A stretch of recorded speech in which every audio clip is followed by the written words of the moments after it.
I'm Jo, and today I'm doing a book review on Stephen King's Mr. Mercedes. The cover has a shimmery umbrella on the front, and it's raining blood on the back. It is an ice cream truck. So I had never read a Stephen King novel before. I didn't know where to start. I don't like scary stories, horror, and I'm new to the thriller genre. I have absolutely no patience. I know I've said this before. I have absolutely no patience and no self-control. I'm basically not an adult, and I will spend the entire night reading. I was up last night until 3 a.m. reading this when I decided I had better get to bed because today is the first day of school. Yay!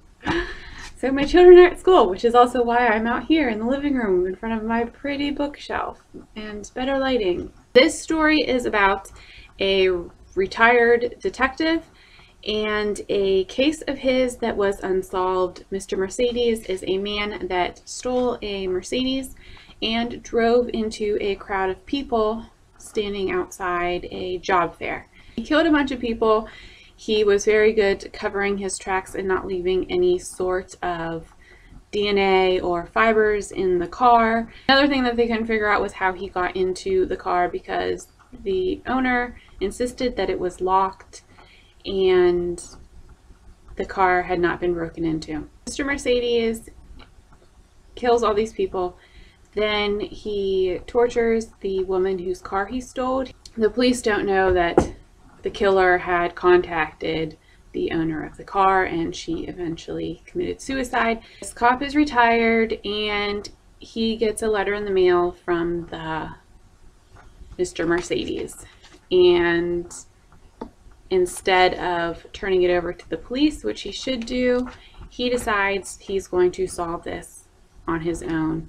The woman that owned the car and committed suicide is named Olivia Trelawney. He contacts her sister, and the sister wants to find out what happened. She has some more information that she did not turn over to the cops.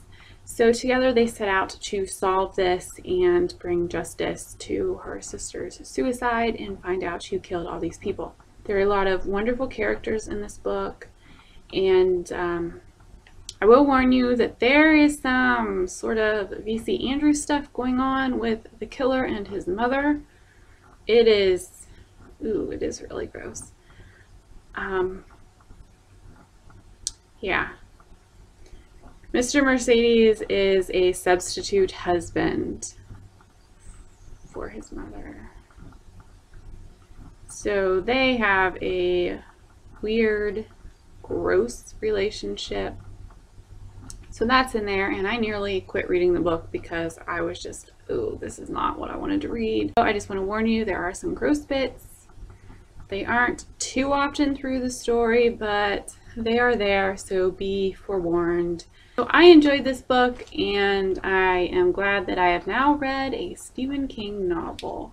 I don't know if I will be picking up another one soon, partly because I need to go to sleep at a decent hour.